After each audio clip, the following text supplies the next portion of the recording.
Good morning, and welcome to the 445 Productive Through Joy show with your host and your boy, Dr. Michael Datcher.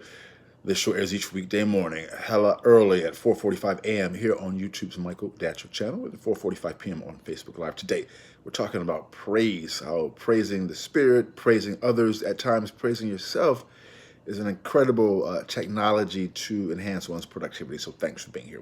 If you are new to the show, we you can go to productivethroughjoy.com, see about us. We speak to groups, schools, and organizations about being productive through joy. You can also simply become a subscriber by hitting that subscribe button now. Get all these videos for free. I did say free. 1, 2, 3, 4, free.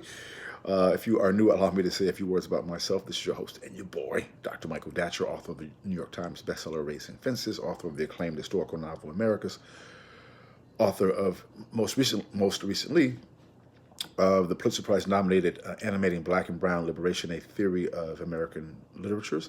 Keep your fingers crossed as that award is announced very soon.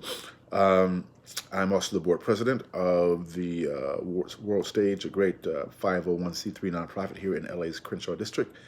My educational background is UC Berkeley as an undergrad, my master's from UCLA, and my PhD in English Lit from the University of California at Riverside. Guys, I'm an expert at being productive, all right? I don't say that to brag or boast, but people are almost always surprised to hear that when they hear about my crazy background. I am the product of a young girl who was sexually assaulted in a terrible situation at age 16, gave birth to me at 17 as a result of that assault.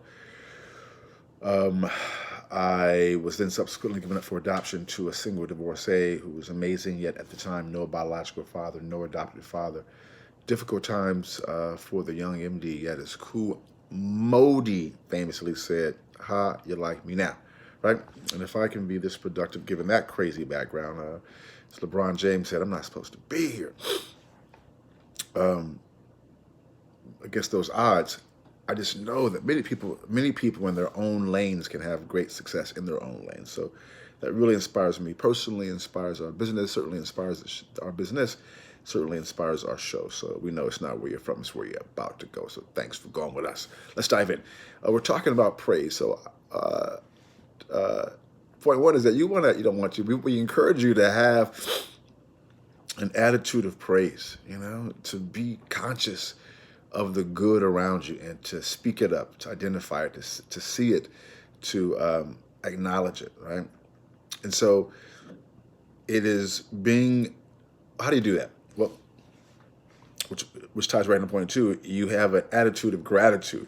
And that's the key to praise. Is when you are grateful for things around you, you are moved almost involuntarily into praise. When you're grateful for being able to see or being able to walk or being able to write, or in my case, being able to see, being alive. I live here at the beach in Venice Beach, California, being able to see the ocean every day, I'm about to take a run after this show, being able to run. And I mean, it's so much to be grateful for. Even when things are challenging in many, many ways. As you know, if you know the show, I've been sharing about some extraordinary series over the past few years. I'm talking about some extraordinary betrayals from people inside my inner circle.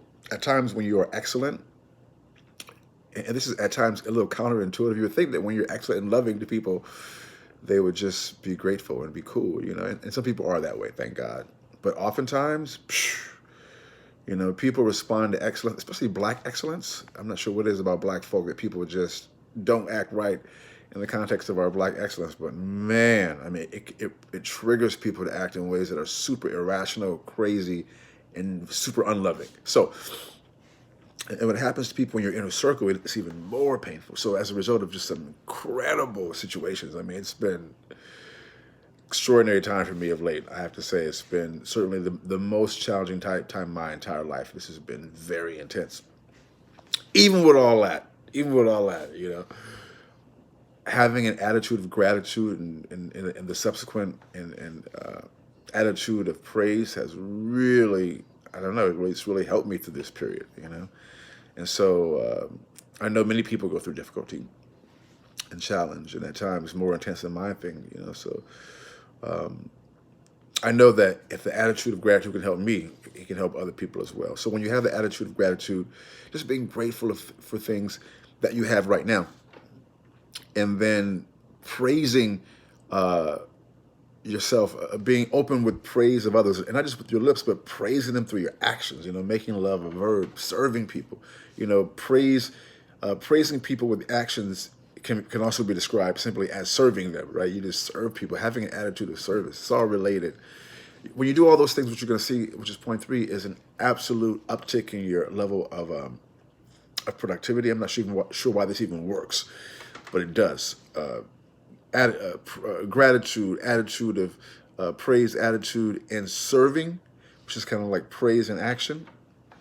It enhances your productivity in ways that are extraordinary. So, boom goes the dynamite. That's all for today's show. Oh, I'm going to be at Marlborough College this Tuesday in Vermont. If you're on the East Coast and you're in the area, New Hampshire, Vermont, in fact, the primaries are coming up.